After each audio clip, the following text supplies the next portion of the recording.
संयमंश जग्यो जहाँ भोग रुचि परिणाम, उदय प्रतिज्ञा को भयो प्रतिमाता को नाम। अभी कुछ ही मिनटों पहले मैंने एक कहावत पढ़ी, अंग्रेजी की थी, बहुत बढ़िया थी। The secret of getting ahead is to get started. क्या कह रहे हैं? The secret of getting ahead is to get started. क्या मतलब हुआ? अगर आपको आगे बढ़ना है तो आप शुरुआत तो कीजिए।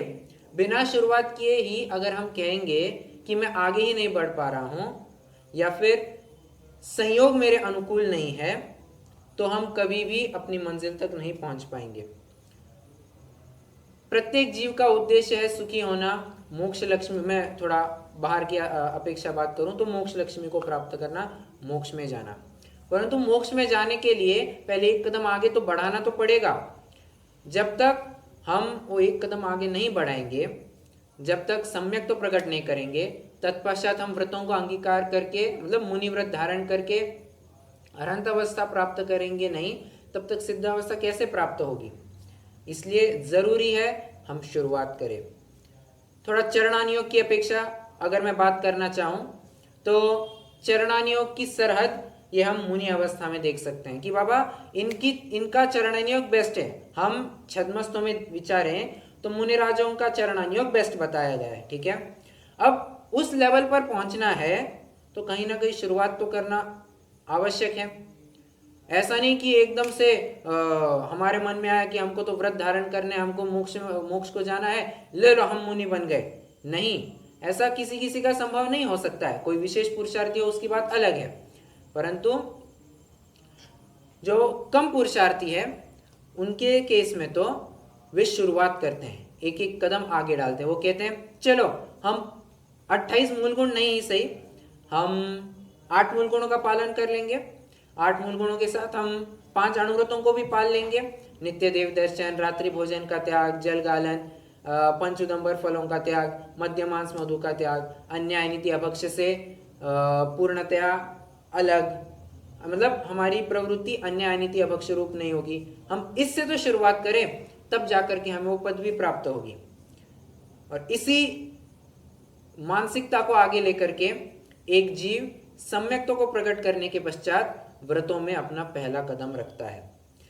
माना कि उसने 12 की 12 अविरतियां पूरी खत्म नहीं की है, परंतु एक अविरति तो खत्म की है। वो एक अविरति को खत्म करने के बलबूते पर ही बस आगे बढ़ने की ताकत रखता है, और वो उसमें पूरी ये शक्ति है कि वो 12 अविरतियों का भी त्याग करके आगे बढ़ जाए। श्रावक की अपनी चर्चा चल रही है। श्रावक का क्या जीवन होता है, व्रत प्रतिमा के द्वारा हम समझने की कोशिश कर रहे हैं। व्रत प्रतिमा मतलब व्रत प्रतिमा के धारी श्रावक की क्या चर्या होती है, उसका क्या जीवन होता है, इसके बारे में हम चर्चा कर रहे हैं। कल हमने ब्रह्मचर्यानुव्रत और परिग्रह परिमाण व्रत के ऊपर चर्चा पूर्ण की। आज से हमें शील व्रतों की चर्चा प्रारंभ करनी है। शील व्रतों में 2 हिस्से बनते हैं, एक गुण व्रत और एक शिक्षा व्रत। ऑब्वियसली हम गुण व्रतों से ही चर्चा प्रारंभ करेंगे, तो अपन तुरंत ही अब विषय में जुड़ जाते हैं। कुछ एक 5-10 मिनट भूमिका जमाऊंगा, उसके बाद अपन को विषय प्रारंभ करना है। देखिए, अंग्रेजी में गुण मतलब क्या होता है, अंग्रेजी कह रहा हूं, गणित में गुण मतलब क्या होता है? कहते हैं ना 2 से 4 को गुणा करो, मतलब क्या? 2 को 4 से गुणा करो, 2 मल्टीप्लाइड बाय 4 बराबर। तो मल्टीप्लाई करना, ठीक है। गुणा करना मतलब मल्टीप्लाई करना। किसको मल्टीप्लाई करना? एक पर्टिकुलर बेस जो तुम्हारा है उस बेस को मल्टीप्लाई करना। अब यहां पर हमारा बेस क्या है, व्रतों का बेस क्या है?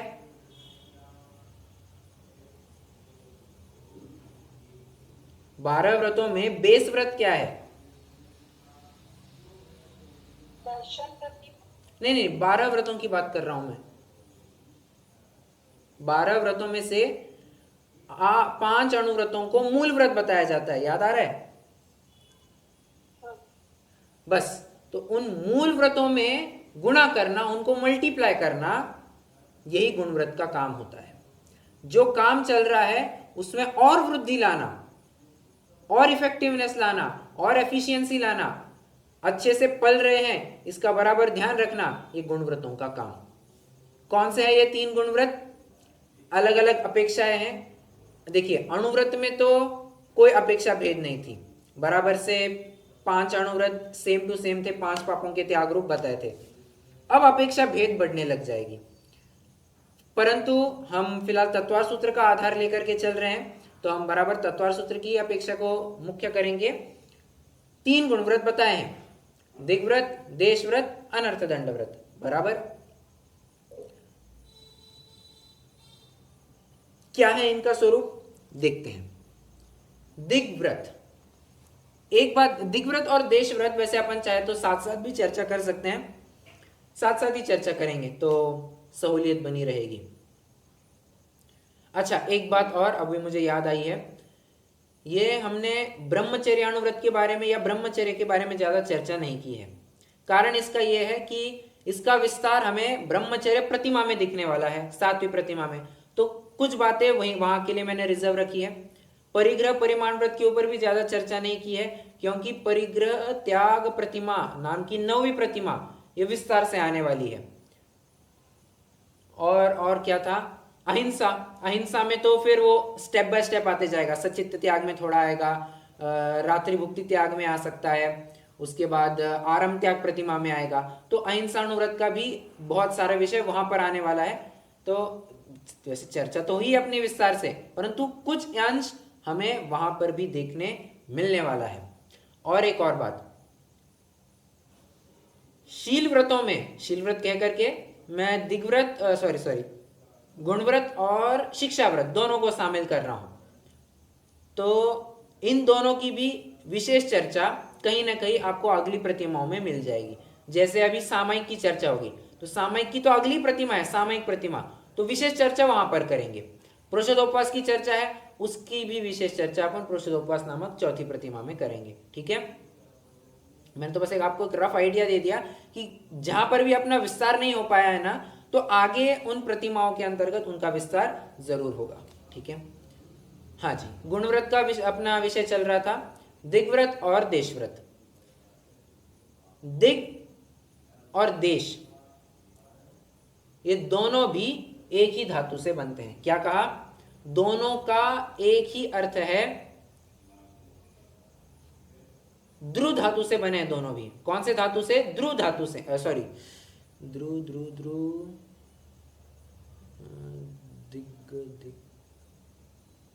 दिग धातु से बने, सॉरी दिग धातु से बने। ठीक है, दिग धातु से ही दिग्व्रत भी बना है और देश यह शब्द भी दिग धातु से ही बना है।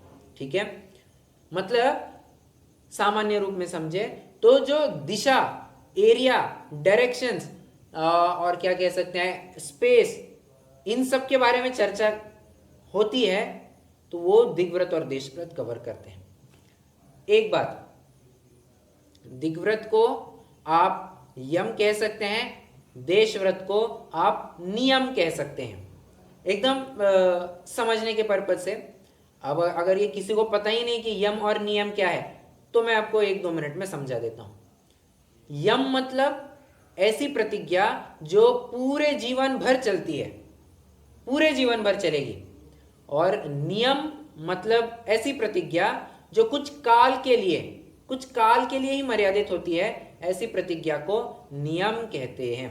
ठीक है, तो दिग्व्रत ये आजीवन पाला जाता है, इसलिए आप इसको यम कह सकते हैं, और देशव्रत ये कुछ टाइम पीरियड के लिए ही एप्लीकेबल होने से हम इसे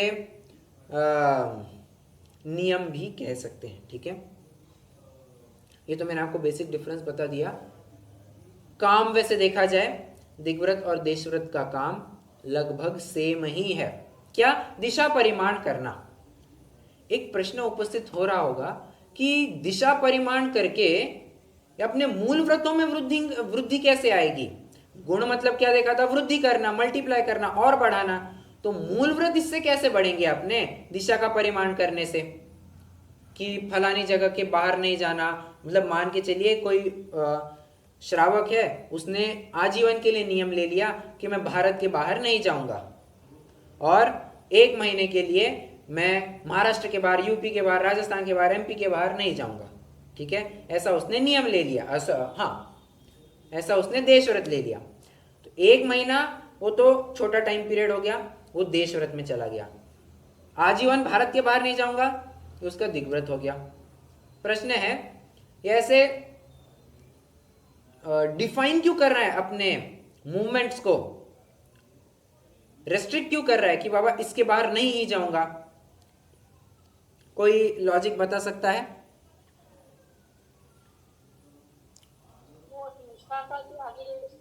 क्या कहा? हिंसा का त्याग किया है उसने। आप सही रास्ते पर हैं, आपका उत्तर बहुत करीब है।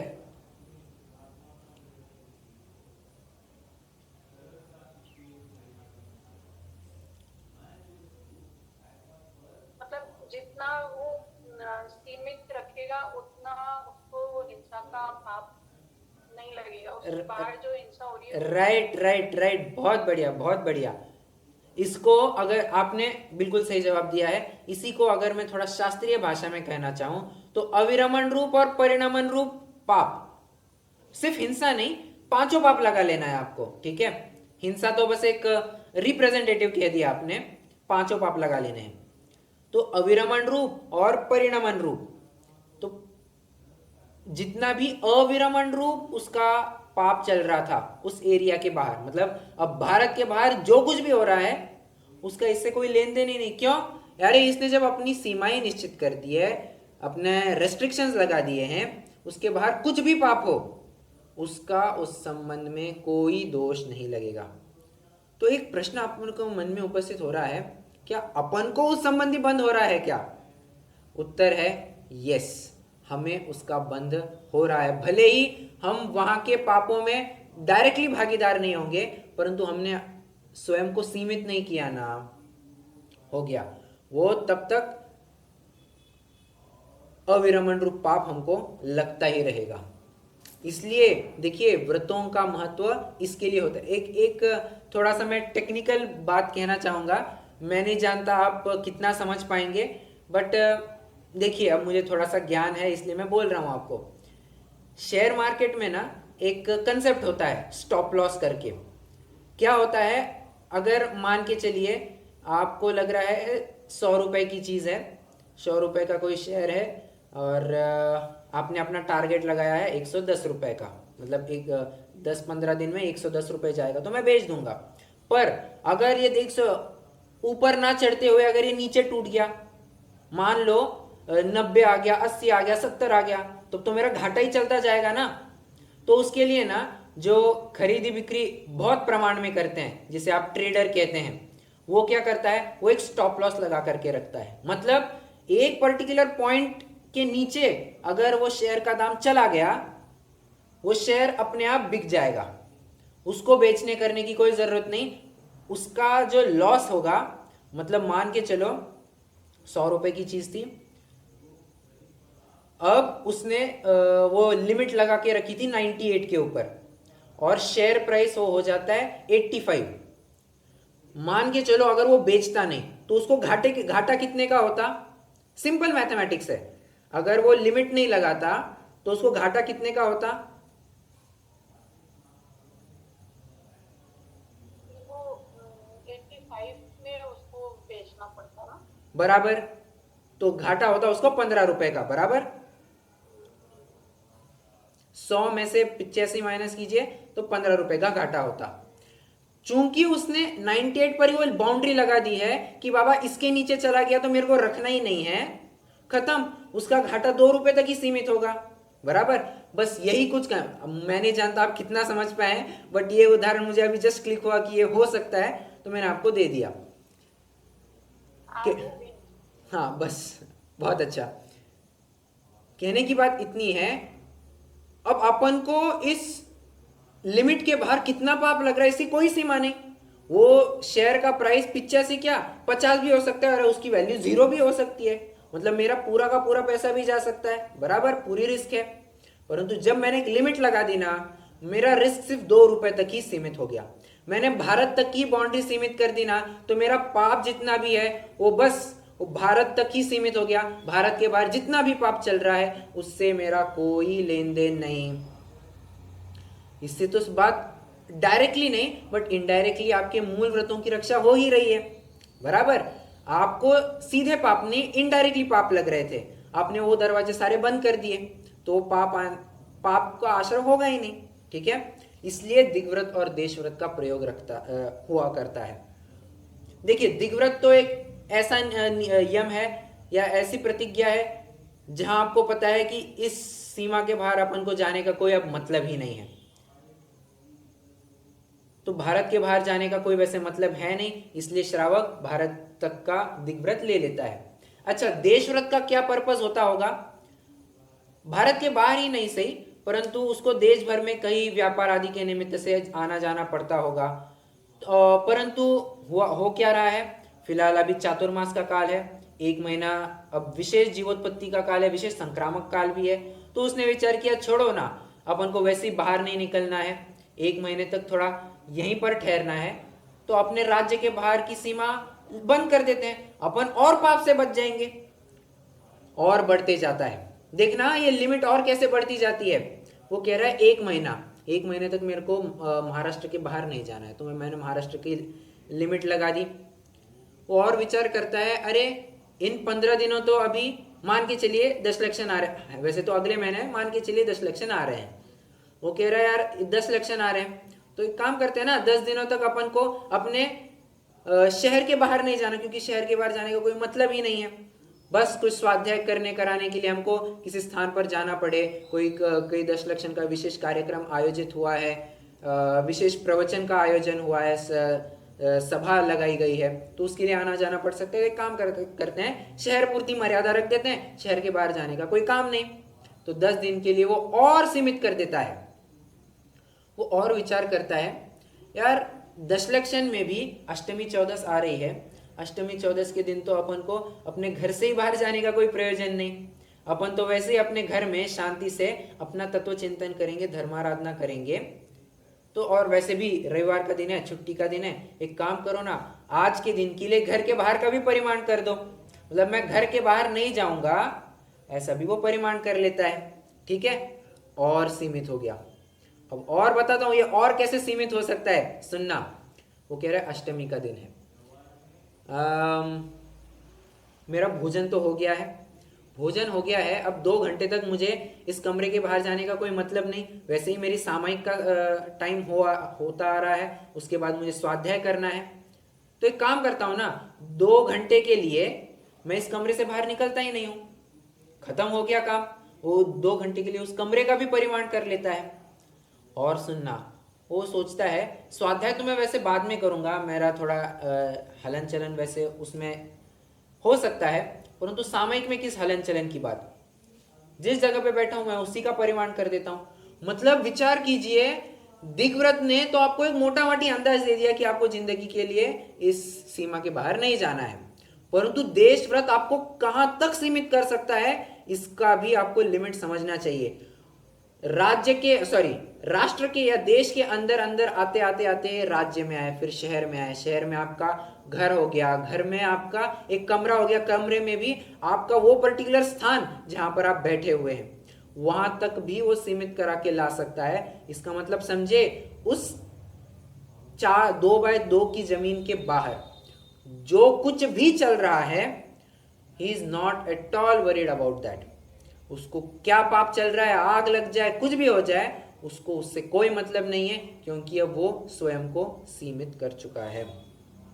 मतलब दिग्व्रत को धारण करने वाला जीव, जानते हैं आचार्य समंतभद्र तो लिखते हैं, महाव्रताय प्रकल्प्यन्ते। क्या लिखते हैं?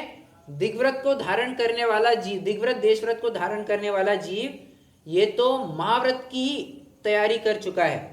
अरे यूं मान के चलिए, उस सीमा के बाहर के लिए तो वो महाव्रत ही समान हो गया है। विचार कीजिए ना, देखिए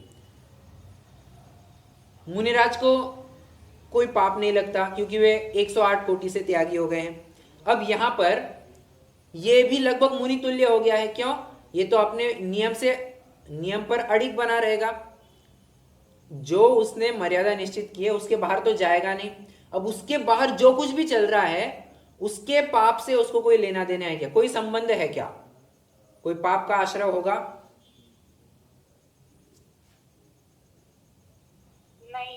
नहीं होगा। तो महाव्रती तो हो गया, उतने एरिया के बाहर वो महाव्रती समान हो गया। यही बात आचार्य समंतभद्र कहना चाह रहे हैं। ठीक है, मतलब देखिए महाव्रती के साथ भी मतलब एक समझ सकते हैं कि धीरे धीरे वो अपने गंतव्य की तरफ बढ़ रहा है। उसको दिख रहा है कि आज नहीं तो कल मैं अवश्य उस मुनि दशा को प्रकट करूंगा, संत साधु बन के विचरू, वह घड़ी कब आएगी वो घड़ी की निरंतर ताक में है। बस उस घड़ी के लिए हम कहीं डगमगाए नहीं, अतः वो बराबर प्रयत्नशील है अपने श्रावक की चर्या के द्वारा।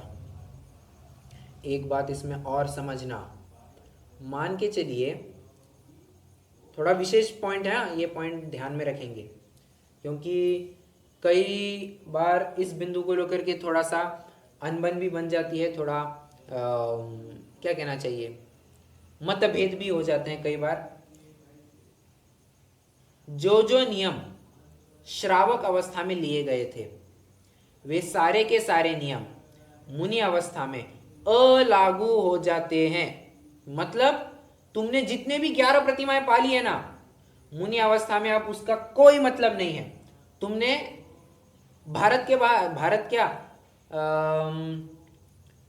मान के चलिए तुमने महाराष्ट्र या एमपी यूपी के बाहर नहीं जाऊंगा ऐसी जिंदगी भर के लिए प्रतिज्ञा ले ली थी, मान के चलिए, और अब तुम मुनि बन गए हो। जानते हो ये तुम्हारा नियम अब कोई काम का नहीं है, ये तुम्हारा नियम कैंसिल है। क्यों कैंसिल? हमने तो जिंदगी भर बाहर नहीं जाने के लिए किया था। अरे जिंदगी भर मतलब क्या? जब तक तुम्हारी श्रावक अवस्था की जिंदगी है तब तक के लिए ही वो समझना। क्यों मुनि अवस्था में क्यों नहीं? अरे मुनिराज को तो वैसे ही एक शब्द प्राप्त है, द्विज, जिनका पुनः जन्म हुआ है या फिर जिनका दूसरा जन्म अगर फिर से चालू होना होगा तो वे मुनिराज है। क्योंकि मुनि होने के बाद जिंदगी पूरी तरह से बदल जाती है। अरे यहाँ तक कि नामकरण किया जाता है, क्या आप जानते हैं? ये शायद अपन ने चर्चा की है छेड़ाला की छठवीं ढाल में। जब भी कोई नया मुनि जुड़ता है उसका नामकरण भी किया जाता है। क्यों? पिछली जितनी भी गृहस्थी की बातें थी सबसे हम संबंध तोड़ना चाह रहे हैं। एक बिंदु को लेकर के तुम्हें राग उत्पन्न होगा, तुम मुनि पने के ऊपर लांछन प्रकट करवाओगे, कलंक लगाओगे, ये हमें बिल्कुल भी बर्दाश्त नहीं है। अतः तुम्हारा अब ये नया जन्म है, तुम्हें ऐसा ही मान करके अब प्रवृत्ति करनी होगी। जो हो चुका है बीत चुका है, अब उसके बारे में चिंता मत करो। तुम्हारा नाम गांव अता पता जो कुछ भी था सब भूल जाओ, अब तुम एक नए नाम से कहलाओगे। मतलब पहले के साथ जितना भी नाता था, जितना भी राग था, पहले उस राग को तोड़वाया। ठीक है, तो मैं किस बिंदु को लेकर के आया था कि हाँ, मुनि के लिए पूरी तरह से नई सिस्टम चालू होती है। अतः जो पहले बात हो चुकी होगी उसका अब कोई मतलब नहीं है। अरे अगर मुनिराज इन नियमों में बंध जाएंगे ना कि मैं आजीवन महाराष्ट्र के बाहर नहीं जाऊंगा, तब तो दिक्कत हो जाएगी। क्या दिक्कत हो जाएगी? मुनिराजों के लिए तो कंपल्सरीली गमन करने का नियम लिखा है कि आपको तो गमन करना ही है। आप 1 दिन 3 दिन 5 दिन से ऊपर कहीं रुक ही नहीं सकते। चातुर्मास की बात अलग है, परंतु वो भी जंगल में ठहरते हैं। 1 दिन 3 दिन 5 दिन के ऊपर आप रह नहीं सकते हैं। तो हाँ, कैसे कहूं मैं अभी, आपको तो निरंतर गमन करना है, और गमन करने के लिए आप अगर सीमाएं बांध देंगे तब तो फिर वो आप उसी जगह में घूमते रहेंगे और हो सकता है आपको उसी जगह संबंधी राग भी पैदा होने लग जाए। अतः जरूरी है आपको बराबर से जगह चेंज करती रहनी है। ठीक है, इस संबंध में ना मुझे एक और कंसेप्ट याद आ रहा है।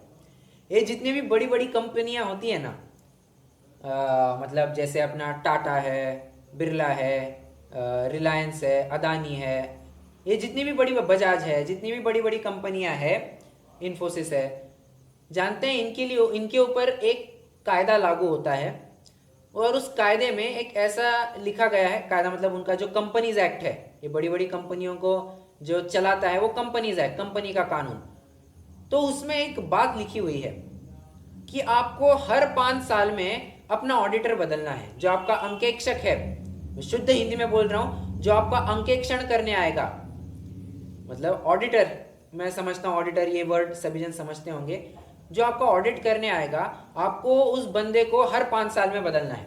मतलब मान के चलिए अब बजाज है, बजाज ने मान लीजिए पहले 5 साल के लिए मुझे हायर किया, अगले 5 साल के लिए मुझे कतई वो हायर नहीं कर सकता, बिल्कुल भी नहीं। अगले 5 साल के लिए शायद वो आपको हायर करे, उसके बाद 5 साल आपको फिर रुकना पड़ेगा, फिर किसी और को। मतलब ये रोटेशन चलते रहता है। क्यों रोटेशन का कंसेप्ट क्यों लाया है? बड़ी बड़ी कंपनियों में पैसा फेंको तमाशा देखो ये बहुत चलता है। हो सकता है उस ऑडिट करने वाले बंदे को उस कंपनी के प्रति थोड़ा राग उत्पन्न हो जाए, थोड़ी सहानुभूति हो जाए, थोड़ा एक सॉफ्ट कॉर्नर आ जाए, और हम ये बिल्कुल भी नहीं चाहते हैं कि तुम उनके बहकावे में आकर के एक निष्पक्ष न्याय देने में चूक जाओ। ऑडिटर का काम क्या है? जो गलतियां हुई है उनको सुधारना, उसको बराबर से रिपोर्ट बना करके देना कि भाई तुम्हारे इसमें ये गलतियां हुई है, ये सुधार करके ले लो, अन्यथा हमें ये बताना पड़ेगा, हमें सरकार को ये बताना पड़ेगा। बराबर है? तो अगर तुम वहीं पे छल फरेबी करने लग जाओगे, फ्रॉड करने, ऑडिटर ही फ्रॉड करने लग जाएगा जिसके ऊपर हमने फ्रॉड निकालने की जिम्मेदारी डाली हुई है, अगर वही इन कामों में उलझेगा तो हमारे इन सब कानून कायदे बनाने का मतलब क्या? इसलिए वो निरंतर रोटेशन पे लगाते हैं। बस मुनिराज के साथ भी ऐसा ही कोई कंसेप्ट है।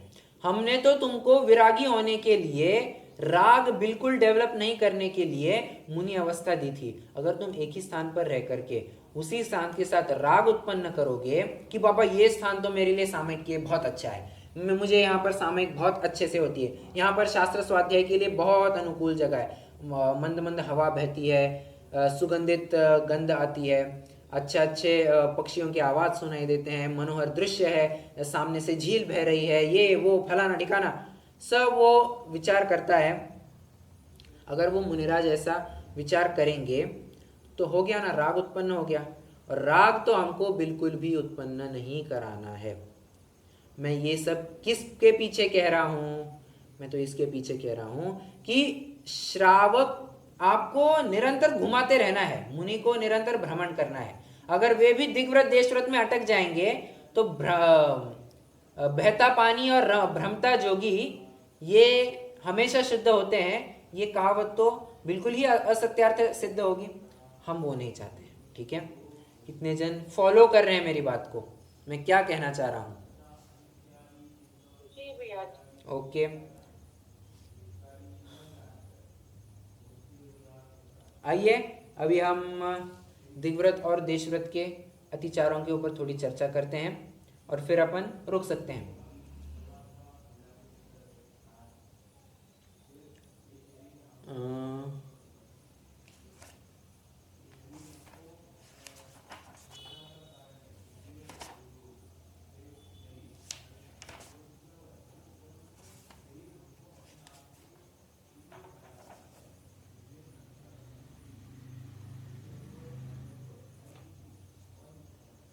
कोई मुझे वो सूत्र बता सकता है क्या? तत्वार सूत्र का मुझे एक्चुअली याद नहीं आ रहा है।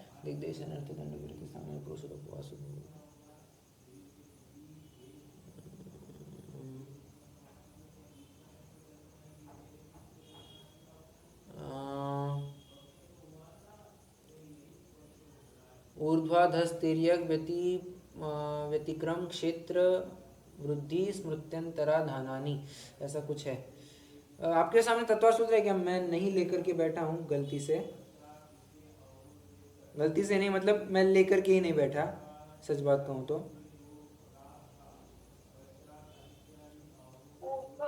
हाँ बराबर, राइट, आ गया ध्यान में, मैंने सही कहा। फिर ऊर्ध्वाधस तिर्यक व्यतिक्रम क्षेत्र वृद्धि स्मृत्यंतरा धानानी, बराबर।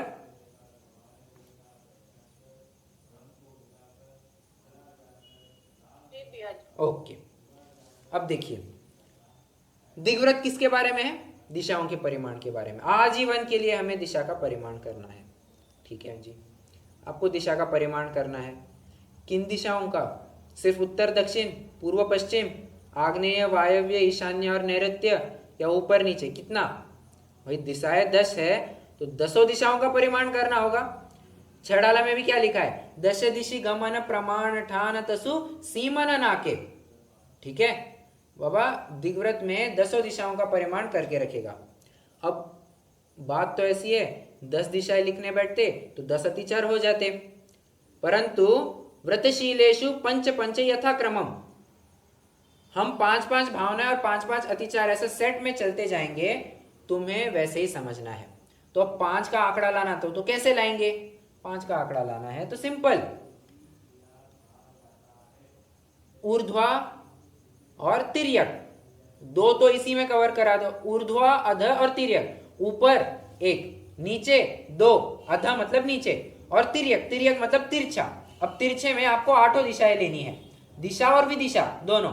विदिशा मतलब एमपी में, विदिशा एमपी में ही है जहां तक मैं समझता हूँ। तो मैं कभी गया नहीं और ना ही मुझे एक्चुअल लोकेशन भी याद है, बट विदिशा शायद मध्य प्रदेश में ही है। तो वो विदिशा की बात नहीं चल रही है, सब डायरेक्शंस, जो सब डायरेक्शंस है उनकी बात है। मेन डायरेक्शंस और सब directions, east west north south, plus north east north west south east south west, ये भी आएंगे। उत्तर दक्षिण पूर्व पश्चिम, आग्नेय वायव्य नैऋत्य ईशान्य, ये सब इसमें गर्भित तिर्यक में हो जाएंगे, तिरछे। ठीक है, ओके। ऊर्ध्वाधस तिर्यक व्यतिक्रम क्षेत्र वृद्धि स्मृत्यंतरा धानानि। व्यतिक्रम मतलब इनकी सीमाओं को लांघ देना। मैं इतनी ऊंचाई के ऊपर नहीं जाऊंगा और चला गया, शिखर जी के दर्शन करते करते उस लिमिट के ऊपर चला गया, हो गया। ठीक है, शिखर जी नहीं बट किसी प्रकार से वो उसके ऊपर चला गया तो दिक्कत हो जाएगी। नीचे चला गया, नीचे कैसे जा सकता है? अरे कुआं खुदवाना है तो कुआं खुदवाने के लिए नीचे खुदाएगा या नहीं खुदाएगा? कई बार तो 100 200 फीट नीचे जाना पड़ता है और इसने परिमाण कर रखा होगा, तब तो दिक्कत वाली बात है। अच्छा, अब घर वगैरह मान लीजिए कोई कंस्ट्रक्ट करना है उसको, तो फाउंडेशन तो बनाएगा। अब फाउंडेशन बनाना है तो नीचे तो उतरना ही पड़ेगा, नीचे उतरे बिना वो फाउंडेशन नहीं बन सकता। अतः जरूरी है कि उसमें भी वो लिमिट बना करके रखे। ठीक है, तो समझने वाली बात यह है कि इनके लिमिट को, इनकी सीमा को अतिक्रम कर देना, ये अतिचार में जाएगा। ठीक है, और क्षेत्र वृद्धि, कोई ऐसा परिमाण करे कि मैं अभी उत्तर के लिए मैंने 100 किलोमीटर रखा है, दक्षिण के लिए मैंने 200 किलोमीटर रखा है। अब मेरा थोड़ा दक्षिण में काम आ रहा है, मैं काम करता हूँ, मैं थोड़ा सा 250 यहाँ पर बना लेता हूँ, वहाँ से 150 बना लेता हूँ। सॉरी क्या अपना, हाँ, वहाँ से उत्तर से मैं 50 कम कर लेता हूँ और यहाँ पर मैं 200 का 250 कर देता हूँ। नेट इफेक्ट तो सेम ही रहा ना, 400 किलोमीटर तो वैसे ही बना रहा, 400 नहीं 300, सॉरी 300 किलोमीटर तो वैसे ही बना रहा मेरा, 250 और 50 करके। कह रहे हैं नहीं, ऐसा भी नहीं चलेगा, ऐसा करते करते फिर तुम तो कितना ही आगे बढ़ाते जाओगे, ऐसा बिल्कुल नहीं चलेगा। ठीक है, क्षेत्र वृद्धि हो गया। और स्मृत्यंतरा धानानि, भूल जाना कि मैंने कितनी की सीमा की थी। अरे मैंने महाराष्ट्र तक की थी या महाराष्ट्र के साथ साथ एमपी की भी की थी, मुझे याद नहीं आ रहा है, गया, अतिचार लग गया, याद नहीं है। देखिए, अज्ञान ये अपने आप में एक दोष है, इससे भी आप सिद्ध कर सकते हैं, अज्ञान ही अपने आप में दोष है। अगर आप ही को पता नहीं है कि आपके व्रत क्या है, गया, फिर क्या तो पलेंगे वे। ठीक है, इसलिए आप देखेंगे कि अस्मृति या विस्मृति, ये अतिचार कई सारे व्रतों में दिए गए हैं। देश व्रत में भी आएगा, और कहाँ पर है, सामायिक में आएगा, प्रोषदोपवास में आएगा, इनमें भी आते हैं। तो विचारणीय बिंदु है। ठीक है, चलिए अब देश व्रत की भी चर्चा कर लेते हैं, तो कल के लिए अपन फिर अनर्थ दंड व्रत को चालू करने के लिए फ्री हो जाएंगे। ठीक है, एक 5 से 7 मिनट लगेंगे। क्या है, शब्द रूपानुपात पुद्गलक्षेपा, आनयन, राइट, आनयन प्रेष्य प्रयोग शब्द रूपानुपात पुद्गलक्षेपा। ठीक है। आनयन लाना, प्रेष्य प्रयोग भेजना, शब्द रूप अनुपात पुद्गलक्षेपा, शब्द अनुपात रूप अनुपात 3 4, पुद्गलक्षेपा 5, ठीक है। देखिए हमने कमरे का एक एग्जांपल लेते हैं कि हमने कमरे का परिमाण करके लिया है और फिर उदाहरण को आगे बढ़ाते हैं। आनयन, आनयन स्वयं आना, किसी दूसरे जगह पर जाना, ठीक है, वो तो लिमिट एक्सीड कर गया। प्रेष्य प्रयोग, यहां से कोई दूसरी चीज भेजना। अच्छा, आनयन में आप ऐसा भी समझ सकते हैं, मान लीजिए हमारा मोबाइल फोन दूसरे कमरे में था, हमको चाहिए मोबाइल फोन, हमने क्या कहा कि हमारे बगल में कोई व्यक्ति बैठा था, हमने उसको कहा ए जाओ मेरा मोबाइल फोन लेकर के आ सकते हो क्या। तो ऐसा दूसरे से लिवाना, वो वस्तु दूसरे से अपने, और कहना कि देखो मेरा तो व्रत है, मैं तो नहीं जा सकता, तुम इतना लेकर के आ सकते हो। अरे भले आदमी, तुम नहीं दौड़े, तुमने अपने बिहाफ पे किसी और को दौड़ाया, बात तो एक ही हुई ना। तो बेहतर था कि तुम ही उठ करके जाते, क्यों व्रत का इतना बोझ डाल रहे हो। कई लोगों का होता है ऐसा, मैं थोड़ा अलग उदाहरण दे रहा हूं, बट मैंने से लिटरली एग्जांपल देखे हैं कि कहता है कि हमें तो रिमोट को हाथ नहीं लगाने का नियम है, तो हम क्या करते हैं, हम अपने बेटी या बहू को कहते हैं बहू जरा इतना चैनल बदल देना। अरे भले आदमी, दूसरे को क्यों कह रहे हो, तुम खुद ही कर देते। विषयों में तो वैसी ही प्रवृत्ति चल रही है तुम्हारी, रिमोट को हाथ नहीं लगाना, खुद से हाथ नहीं लगाना, क्या तुम खुद नहीं लगा रहे हो, किसी दूसरे से करवा रहे हो, कृत से नहीं कारित से तो कर ही रहे हो ना। तो ऐसा बिल्कुल नहीं चलेगा, ना खुद लाना, खुद तो लाना ही नहीं और किसी और से भी नहीं लिवाना। ओके, चलिए। आनयन प्रेष्य प्रयोग, यहां से दूसरी जगह कुछ भेजना नहीं।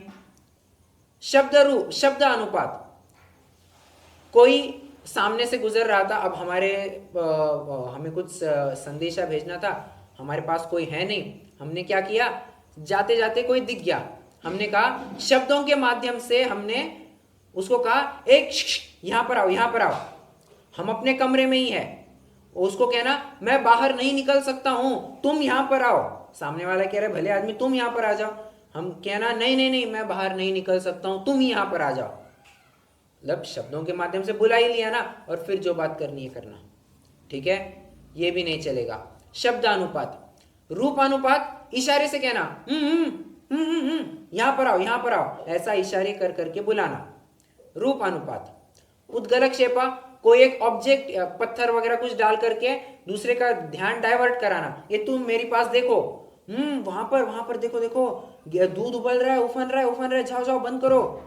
हमें स्पष्ट दिख रहा है कि दूध उफन रहा है, सामने वाले के ध्यान में नहीं है, तो एक कंकड़ वगैरह कुछ फेंक करके मारा, कुछ चिमटी आगे लेकर के मारा उसको और उसका ध्यान आकर्षित किया, ठीक है, ये भी नहीं चलेगा। वही कह रहा हूं मैं, आचार्य समंतभद्र ने तो उसके ऊपर बहुत बड़ी रिस्पॉन्सिबिलिटी डाल दी है कि तुम दिग्व्रती हो, देशव्रती हो ना, तुम तो अपनी सीमा के बाहर महाव्रती तुल्य हो, इसलिए अब तुम्हें बाहर में क्या चल रहा है इसका कोई मतलब नहीं होना चाहिए। अरे तुम्हारे घर में आग लगी है, तुमको इससे कोई मतलब नहीं होना चाहिए, ठीक है, सहज रहना चाहिए। देखिए उस स्तर की निर्विकल्पता आने पर ही वो इस कदम को आगे बढ़ाएगा। अगर वो उसे लगता है कि अपन से नहीं बन पाएगा तो शायद वो इस लेवल पर ना बढ़े, और बढ़ना भी चाहे तो सबसे पहले वो उसका अभ्यास करेगा और फिर ही प्रतिज्ञाबद्ध त्यागी होगा। ऐसे ही ऊट पटांगो प्रतिज्ञाबद्ध नहीं होगा, ठीक है। समझ में आया देशव्रत का क्या कंसेप्ट है, उसके अतिचार समझ लिए? ओके, सो अब मुझे लगता है अपन रुक सकते हैं, क्योंकि दिग्व्रत और देशव्रत दो व्रत अपन ने आज कंप्लीट कर लिए हैं, अच्छे से चर्चा भी हुई है अपनी।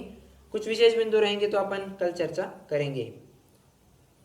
सर बोलिए ना। सर, नीचे दिशा में आजकल है जो अंडरग्राउंड ट्रेन्स चलते हैं, तो वो दिशा कैसे लेंगे सर? है ना, वो भी है ना। हाँ, वो कितना अनुमान से कितना तक ले सकेंगे? वो डिपेंड कर, देखिए वो डिपेंड करता है, सिचुएशन टू सिचुएशन डिपेंड करेगा। अपन कुछ नहीं कह सकते, because it is subject to every person. किसी को लगता है कि नहीं बाबा मुझे, अब मैं थोड़ा सा कुएं का ही एग्जांपल दे करके मैं आपको समझाने की कोशिश करूं किसी को लगता है यहाँ पर पानी की थोड़ी समस्या है, कुआं अगर मुझे खुदवाना है तो मुझे ज्यादा नीचे जाना पड़ सकता है, तो उस हिसाब से वो परिमाण लेगा। तो it all depends. Okay sir. ठीक है, ऐसा देखिए, ये जो व्रत है ना, अपना दिग्व्रत, देश व्रत, परिग्रह परिमाण व्रत और कई सारे व्रत है, ये टोटली डिपेंड्स कि उस पर्सन की सिचुएशन कैसी है, वो किस क्षेत्र में रहता है, किस टाइम पॉइंट ऑफ टाइम पर रह रहा है, उसका द्रव्य क्षेत्र काल भाव का विचार करके ही वो नियम लेगा। ठीक है, अपने ऊपर क्या जिम्मेदारी है, सबका विचार करके ही वो वैसा नियम लेगा। तो ऐसा स्टैंडर्ड एज सच कुछ यहां पर दिया नहीं कि तुम इतना करोगे तो ही होगा, नहीं, इट डिपेंड्स।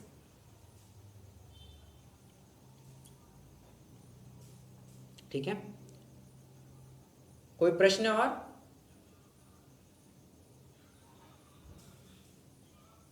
चलिए रुक सकते हैं, अभी अपन जिनवाणी स्तुति करेंगे।